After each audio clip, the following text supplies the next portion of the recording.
नमस्कार शिक्षार्थियों, apparel designing course के अंतर्गत मैं आपसे फैशन और फैशन को प्रभावित करने वाले कारकों के बारे में बातचीत करूंगी। जैसा कि हम जानते हैं कि फैशन एक व्यापक शब्द है जो संस्कृति के कई पहलुओं को संदर्भित करता है, जिसमें कपड़े, सौंदर्य प्रसाधन और आभूषण शामिल हैं। फैशन एक प्रतिष्ठित सामाजिक कला के रूप में देखा जा सकता है। किसी भी उत्पाद को बनाने के लिए रचनात्मकता बहुत आवश्यक है। फैशन किसी विशेष स्थान, समय में लोगों के कपड़े पहनने, व्यवहार करने, लिखने या प्रदर्शन करने के तरीकों को भी संदर्भित कर सकता है। फैशन एक सामाजिक और सांस्कृतिक घटना है जो नवीनता की इच्छा से प्रेरित होती है। सामान्यतः फैशन वह है जो समाज में अधिक लोगों द्वारा एक निश्चित समय में अपनाया जाता है। अब हम बात करते हैं फैशन के सिद्धांत के। फैशन अपनाने के 3 प्राथमिक सिद्धांत हैं: trickle down, trickle over, trickle up सिद्धांत। इन सिद्धांतों के अलावा फैशन अपनाने का एक वैकल्पिक पॉपुलिस्ट मॉडल है जो कुछ ऐसी स्थितियों पर लागू होता है जो सामाजिक आर्थिक समूहों के बजाय सामाजिक समूहों के माध्यम से फैशन के फैलाव को बताते हैं। सबसे पहले हम बात करते हैं ट्रिकल डाउन सिद्धांत की। यह सिद्धांत 1889 में अर्थशास्त्री थोरस्टीन वेबलन द्वारा दिया गया था। ट्रिकल डाउन सिद्धांत के अनुसार फैशन समाज के ऊपरी वर्ग में शुरू होता है। सर्वप्रथम कोई भी फैशन अथवा परिवर्तन धनी वर्ग द्वारा अपनाया जाता है और उन परिवर्तनों को धीरे धीरे मध्यम और निम्न वर्गों द्वारा अपनाया जाता है। जब उन फैशन शैलियों को निम्न वर्गों द्वारा आत्मसात कर लिया जाता है तो धनी वर्ग पुनः अपनी शैली और पोशाक को बदल देते हैं। यह सिद्धांत मानता है कि निम्न वर्ग उच्च वर्गों का अनुकरण करना चाहते हैं। अब हम बात करते हैं ट्रिकल अक्रॉस सिद्धांत की। ट्रिकल अक्रॉस सिद्धांत के अनुसार फैशन समान सामाजिक स्तरों पर समूह के बीच क्षैतिज रूप से चलता है।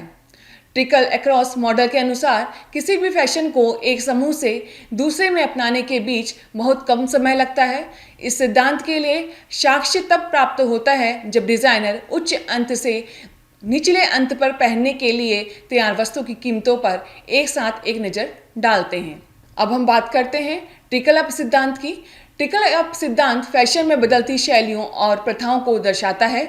इस सिद्धांत के अनुसार फैशन निम्न वर्ग या गैर प्रतिष्ठित समूहों से शुरू होते हैं और मध्यम और उच्च वर्ग द्वारा अपनाए जाते हैं और मुख्य धारा के फैशन में शामिल किए जाते हैं। इसका अर्थ यह है कि जो भी फैशन किसी निश्चित समय में जो अपनाया जा रहा है, सबसे पहले वह निम्न वर्ग द्वारा अपनाया जाएगा, उसके बाद वो मध्यम और उच्च वर्ग के द्वारा अपनाया जाएगा। ये किसी टाइप का भी फैशन हो सकता है, चाहे वो फैशन क्लोथिंग से रिलेटेड है या क्लोथिंग एसेसरी से रिलेटेड है। पॉपुलिस्ट मॉडल के बारे में जब हम बातचीत करते हैं, यह फैशन सिस्टम मॉडल का एक वैकल्पिक मॉडल है। इस मॉडल को पॉलीसेंट्रिक के रूप में जाना जाता है, जहाँ उम्र, सामाजिक आर्थिक स्थिति, स्थान और संस्कृति के अंतर के आधार पर समूह अपना फैशन बनाते हैं। ऐसे समूह में किसी निश्चित स्कूल के किशोर या सेवानिवृत्त समुदाय के वरिष्ठ नागरिक शामिल हो सकते हैं। पॉपुलिस्ट मॉडल का मीनिंग यह है कि इसमें सामाजिक और आर्थिक स्थिति के अनुसार कोई भी वर्ग या समूह का व्यक्ति इस पर्टिकुलर फैशन को अपनाता है और वह उस टाइम पर्टिकुलर एज ग्रुप में या सामाजिक स्थान में अपनाया जाता है और वहाँ पे पॉपुलर रहता है, इसलिए इसको पॉपुलिस्ट मॉडल के नाम से जाना जाता है। अब हम बात करते हैं फैशन को प्रभावित करने वाले कारक कौन कौन से हैं। सबसे पहले हम बात करते हैं सामाजिक कारक। सामाजिक कारक के अंदर आते हैं स्थान जहाँ व्यक्ति रह रहा है, व्यक्ति की सांस्कृतिक पृष्ठभूमि क्या है, उसका लिंग क्या है, व्यवसाय क्या है, अवसर क्या है और सामाजिक स्थिति क्या है। ये सब सामाजिक कारक हैं जो कि हमारे किसी भी इंसान के, किसी भी व्यक्ति के फैशन को प्रभावित करते हैं। सपोज़ कि कोई व्यक्ति किसी पर्टिकुलर स्थान में जहाँ रह रहा है, मान लो कोई हिली रीजन में है, हिली रीजन में भी कोई, जैसे मान लो कोई हिमाचल में, उत्तराखंड में है, तो वहाँ का जो पर्टिकुलर समाज है उसमें क्या प्रचलित है उसको लोग अपनाने की कोशिश करेंगे और वो किस सांस्कृतिक पृष्ठभूमि में रहता है, वो उस सांस्कृतिक परिवेश में जो भी चीज़ें अपनाई जाती हैं, जो भी प्रचलित हैं, उसको फॉलो करेगा।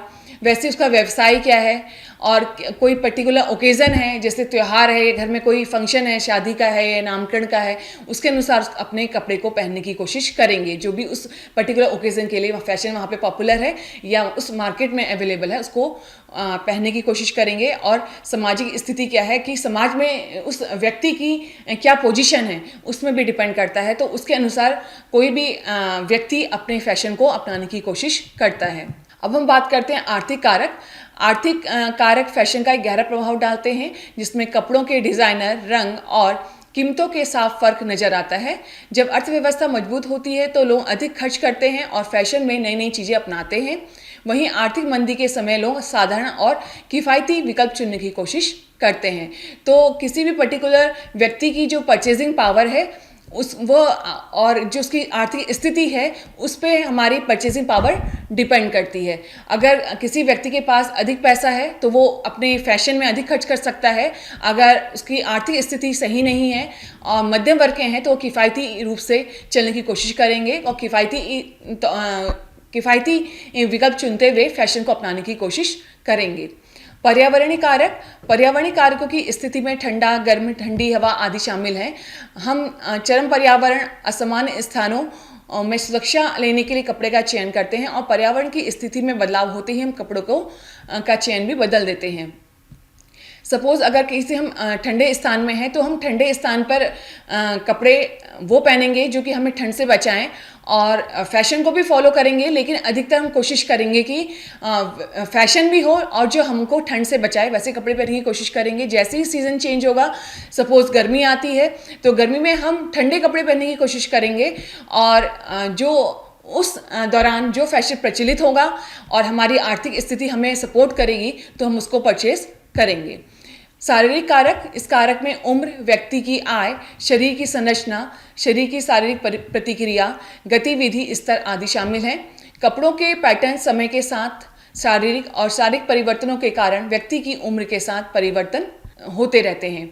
तो जो शारीरिक संरचना है और एज के अनुसार जो हमारे बॉडी में चेंजेस आते हैं या किसी फिजिकल वीकनेस के कारण भी जो हमारे बॉडी में चेंजेस आते हैं, उसके अकॉर्डिंग हमें हमारे फैशन में बदलाव आता है, और जिसमें कि हमारे बेसिकली उम्र और व्यक्ति की आयु और शरीर की संरचना आदि शामिल हैं। अंत में मैं यह सभी शिक्षार्थियों से कहना चाहूँगी कि फैशन सिद्धांत यह दर्शाता है कि फैशन केवल वस्त्र या बाहरी दिखावे तक सीमित नहीं है, बल्कि यह एक सांस्कृतिक, भाषा और सामाजिक परिवर्तन का साधन है।